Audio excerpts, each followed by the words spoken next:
ദൈവത്തോട് കരഞ്ഞു. അവൻ ദൈവത്തോട് കരഞ്ഞ് പ്രാർത്ഥിച്ചു.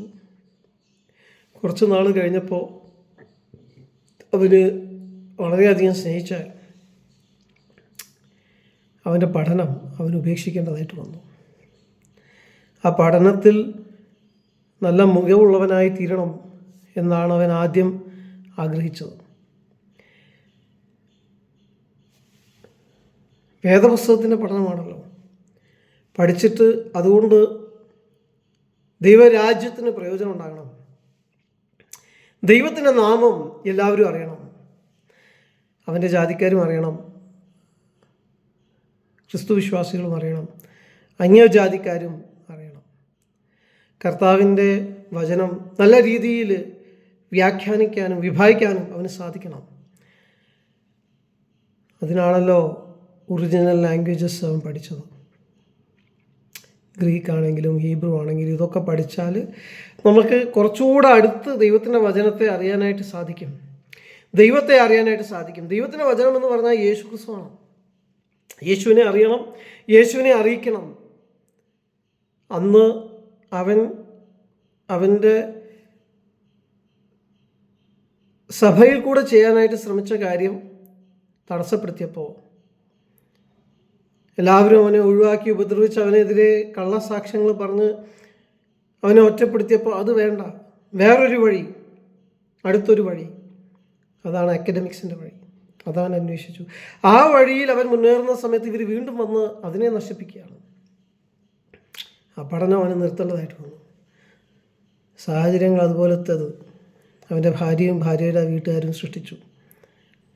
പല രീതിയിലുള്ള കേസുകൾ അവനെതിരെ കൊടുത്തു. ദൈവത്തിൻ്റെ സന്നിധിയിലിരുന്ന് അവൻ പ്രാർത്ഥിച്ചപ്പോൾ ദൈവം അവനോട് പറഞ്ഞത്, അവരെന്തൊക്കെ ചോദിച്ചാലും അവർക്ക് കൊടുത്തേക്ക്, അങ്ങനെ അവർക്ക് സമാധാനമാകട്ടെ. അപ്പോൾ അവർ ചോദിച്ചതെന്താണ്?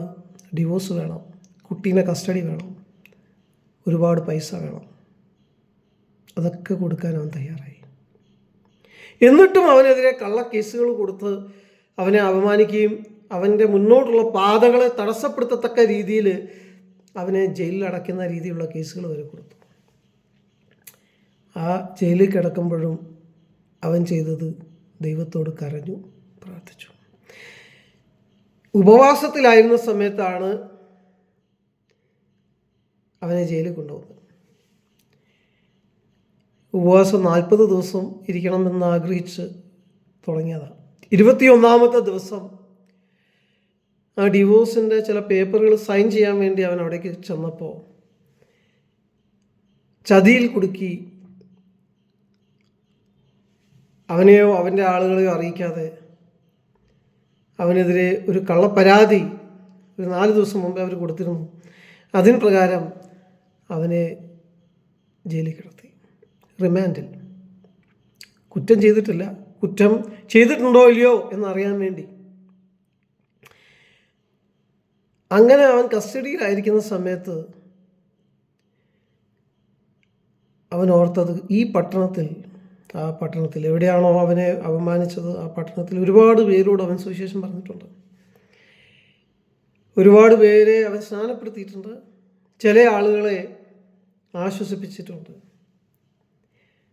കർത്താവേ, അവരാരും വിശ്വാസത്തിൽ നിന്ന് മാറിപ്പോകരുത്, എനിക്കിത് വന്നതുകൊണ്ട്.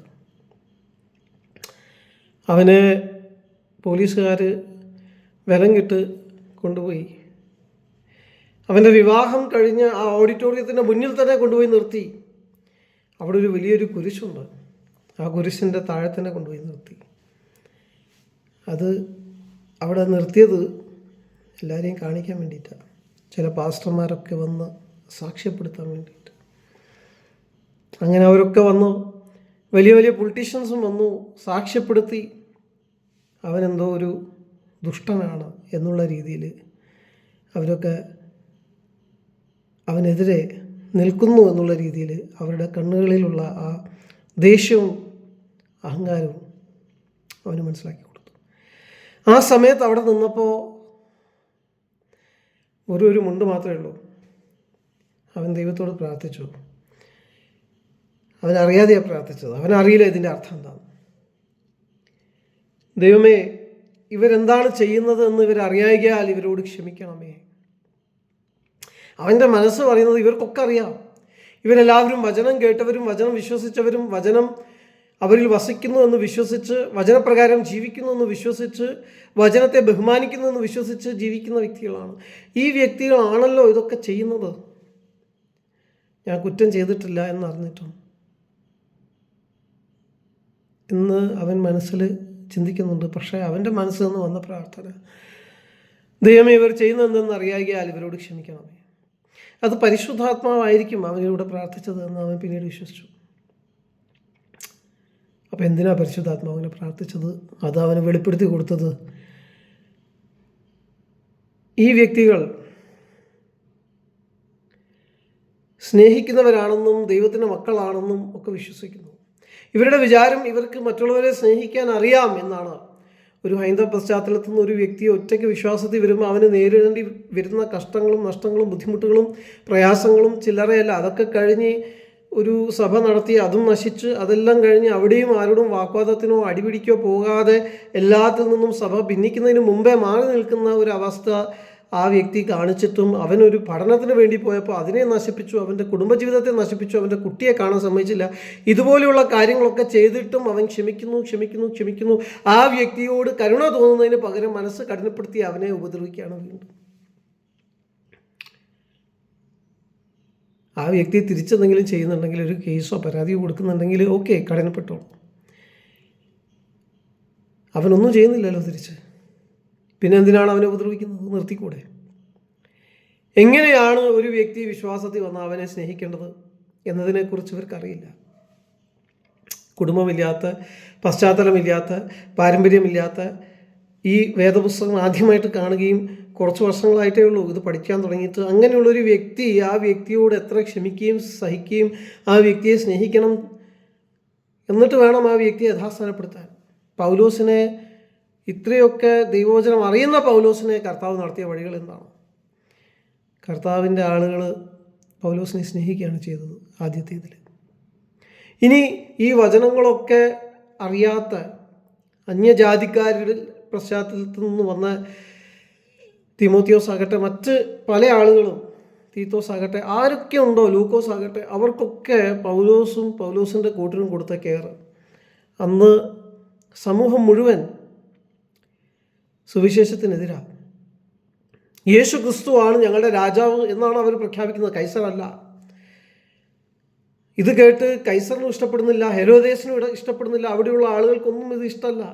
ഏത് രീതിയിലുള്ള രാജാവാണ് യേശു എന്നുള്ളത് അവർക്ക് ഇതുവരെ മനസ്സിലായിട്ടില്ല. കാരണം യേശു ക്രിസ്തുവിൻ്റെ രാജ്യം എന്ന് പറയുന്നത്, കർത്താവായ യേശു ക്രിസ്തു മടങ്ങി വന്ന ശേഷം എല്ലാവരും പുനരുത്ഥാനം പ്രാപിക്കും. ന്യായവിധിക്ക് ശേഷം ദൈവം തിരഞ്ഞെടുത്തിരിക്കുന്ന ആ വ്യക്തികളൊക്കെ കർത്താവിനോട് കൂടെ വാഴും. അങ്ങനെയുള്ള രാജ്യത്തെക്കുറിച്ചാണ് ഇവർ പ്രസംഗിക്കുന്നത്. പക്ഷേ കൈസറും ഹെരോദേസും വിചാരിക്കുന്നത് ഇവിടെ ഇപ്പോൾ അവരൊരു ക്രിസ്ത്യൻ കിങ്ഡം ഉണ്ടാക്കാനായിട്ട് ശ്രമിക്കുന്നു, ഒരു മെസ്സിയയുടെ രാജ്യം ഉണ്ടാക്കാനായിട്ട് ശ്രമിക്കുന്നു, ഒരു യഹൂദ രാജ്യം ഉണ്ടാക്കാനായിട്ട് ശ്രമിക്കുന്നു എന്നാണ്. അവർക്കത് മനസ്സിലാകാത്തത് കൊണ്ട് അവർ പല രീതിയിൽ ഉപദ്രവിച്ചുകൊണ്ടേയിരുന്നു അന്യജാതിയിൽ നിന്നും വിശ്വാസത്തിലേക്ക് വന്നവരെ. എന്നാൽ ആ ഉപദ്രവമൊക്കെ സഹിക്കുന്ന സമയത്ത് ദൈവസഭ അവർക്ക് അനുകൂലമായിട്ടാണ് നിന്നത്, അവരെ കൂടെയാണ് നിന്നത്, അവരെ സപ്പോർട്ട് ചെയ്തുകൊണ്ടാണ് നിന്നത്, അവരെ സഹായിച്ചുകൊണ്ടാണ് നിന്നത്.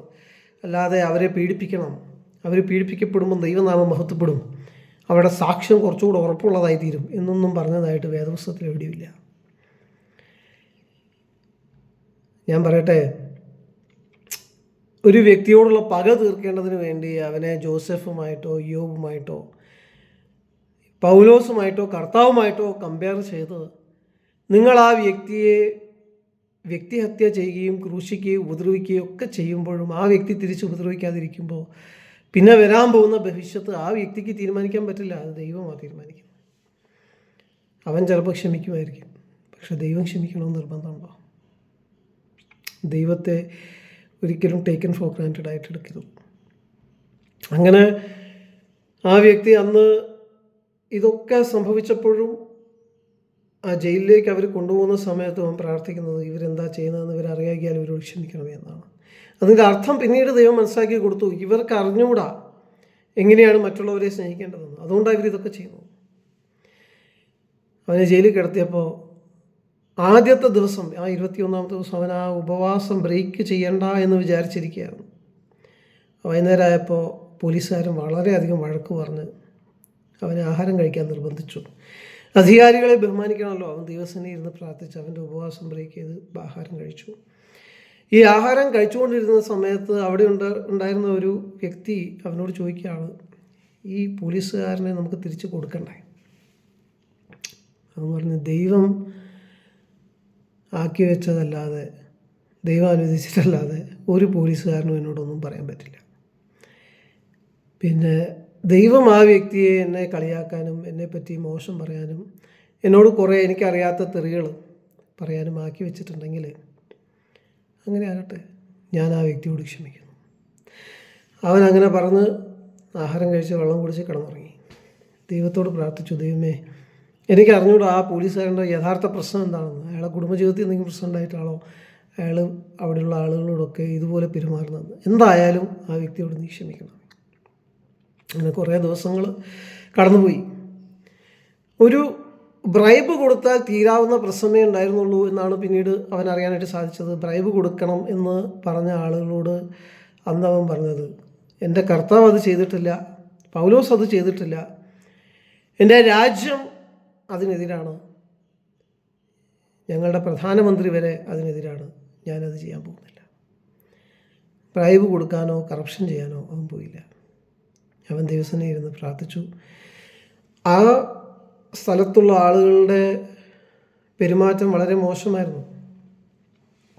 എന്നാൽ ആ കഴിഞ്ഞ ദിവസങ്ങൾ മുഴുവനും 10-28 ദിവസം അവിടെ കടന്നു. ആ ദിവസങ്ങൾ മുഴുവനും ഒരു പിൽഗ്രിമേജ് മാതിരിയാണ് ആ വ്യക്തി കണ്ടത്. ഇപ്പോൾ നമ്മുടെ അയ്യപ്പ ഭക്തന്മാരുണ്ട്, അവർ അവരുടെ ദൈവത്തിന് വേണ്ടിയിട്ട് 40 ദിവസം വ്രതം എടുക്കുന്നു. അവരൊരു പിൽഗ്രിമേജിന് പോകുന്നു. ഒരു പായലായിരിക്കും ചിലപ്പോൾ അവർ കിടക്കുന്നത്. ചിലപ്പോൾ ഒരു മുണ്ടെടുത്തിട്ട് ഒരു സാധാ ജീവിതം, ലളിതമായ ജീവിതമായിരിക്കും അവർ നയിക്കുന്നത്. നമ്മളെ ഹിന്ദു വിശ്വാസത്തിലുള്ള പല ആളുകളും അങ്ങനെയുള്ള പിൽഗ്രിമേജസ് ചെയ്യാറുണ്ട്. അത് ചെറുപ്പത്തിൽ ആ വ്യക്തിയും ചെയ്തിട്ടുണ്ടാവും. അപ്പോൾ അവൻ ഓർത്തു, ഇത് കർത്താവിന് വേണ്ടി കർത്താവ് അനുവദിച്ച ഒരു പിൽഗ്രിമേജ് ആയിക്കോട്ടെ. അവിടെ ഇരുന്ന് കുറേ നാൾ ബൈബിളിന് വേണ്ടി ആഗ്രഹിച്ചു. കുറേ ദിവസം കഴിഞ്ഞിട്ട് അവന് ബൈബിൾ കിട്ടി. ബൈബിൾ കിട്ടാത്തത് വരെയും അവന് മെമ്മറിയിൽ കുറേ വേഴ്സസ് ഉണ്ട്, കുറേ പ്രാർത്ഥനകളുണ്ട്. അവൻ ഇതുവരെയും പ്രാർത്ഥിച്ച് അത് വെച്ച് അവൻ പ്രാർത്ഥിച്ചുകൊണ്ടിരുന്നു. ബൈബിൾ കിട്ടിയ ദിവസം തൊട്ടിട്ട് ഗലാത്യർ, എഫേസ്യർ, ഫിലിപ്പിയർ, കൊലോസ്യർ, പ്രിസൺ എപ്പിസ്റ്റൽസ്,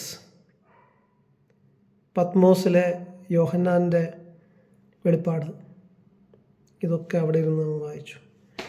എന്താണ് ഒരു ജയിലിൽ കിടന്നത് വായിക്കുമ്പോൾ ഉണ്ടാകുന്ന അനുഭവം എന്നത് കുറച്ചെങ്കിലും ജയിലിൽ നിന്ന് എഴുതിയ പൗലോസിൻ്റെ ആ ഗ്രന്ഥങ്ങൾ ഏത് അനുഭവത്തിൽ നിന്നുകൊണ്ടായിരിക്കാം, എന്നെക്കാളും ആ വ്യക്തിയെക്കാളും വളരെ മോശമായിട്ടുള്ള അനുഭവത്തിൽ കൂടെ ആയിരിക്കും പൗലോസ് കടന്നു പോയത്.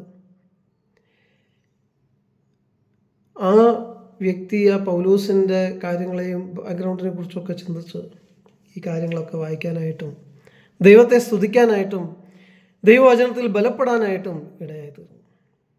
അങ്ങനെ പുറത്തു വന്നപ്പോൾ പലരും വിചാരിക്കുന്നത് ഇനി വിശ്വാസം ത്യജിക്കുമെന്നാണ്. വിശ്വാസത്യാഗം സംഭവിച്ചാലല്ലേ എതിർ ക്രിസ്തു വരുള്ളൂ. പക്ഷേ ആ വ്യക്തിയുടെ ഉള്ളിലേക്ക് എതിർ ക്രിസ്തു പിന്നീട് വന്നില്ല. കാരണം എതിർ ക്രിസ്തു ഒരിക്കലും ഉണ്ടായിരുന്നില്ല. അവന് വിശ്വാസത്യാഗവും വന്നില്ല. അവൻ വിശ്വാസത്തിൽ തന്നെ തുടർന്നു. അവൻ്റെ ഡിവോഴ്സ് കഴിഞ്ഞു. അവൻ്റെ കുട്ടിയെ കാണാൻ സമ്മതിച്ചില്ല. കുറേ നാൾ അവനെ പീഡിപ്പിച്ചു. അവൻ പുറത്തേക്ക് ചില അപേക്ഷകൾ അയച്ചു അവന് മുന്നോട്ട് പഠിക്കാൻ വേണ്ടിയിട്ട്. അവിടെയും തടസ്സങ്ങളുമായിട്ട് ഈ പഴയ കക്ഷികളൊക്കെ വന്നു, അതും തടസ്സപ്പെടുത്തി. അങ്ങനെ അവസാനം അവൻ്റെ പഴയ പ്രൊഫഷനിലേക്ക് അവൻ പോയി. അതിലും വളരെയധികം പ്രയാസങ്ങൾ ആ പഴയ വ്യക്തികൾ അവന് വരുത്തി.